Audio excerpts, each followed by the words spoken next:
মধ্যে ডিজিটাল বাংলাদেশ গড়ে তুলেছি। আজকের বাংলাদেশ আমরা উন্নয়নশীল দেশের মর্যাদা পেয়েছি।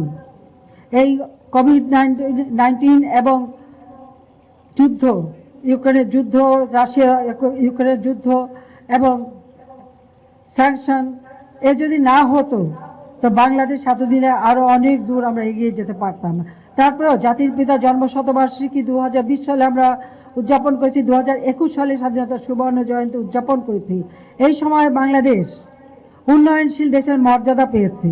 এই উন্নয়নশীল দেশের মর্যাদা কার্যকর করেই আমরা 2041 সালের মধ্যে ক্ষুধা দারিদ্রমুক্ত উন্নত সমৃদ্ধ সোনার বাংলাদেশ, যে বাংলাদেশ হবে জ্ঞানে বিজ্ঞানে প্রযুক্তিতে স্মার্ট বাংলাদেশ, সেই স্মার্ট বাংলাদেশই আমরা গড়ে তুলব, সেটাই আমাদের লক্ষ্য।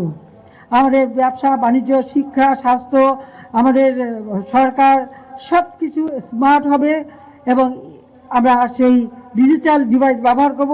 সেই সাথে সাথে আমাদের পুলিশ বাহিনী, তাদেরকেও আধুনিক প্রযুক্তি জ্ঞানের মাধ্যমে প্রশিক্ষণের মাধ্যমে স্মার্ট পুলিশ বাহিনী হিসেবে যাতে গড়ে ওঠে সে ব্যবস্থাও আমরা নেব।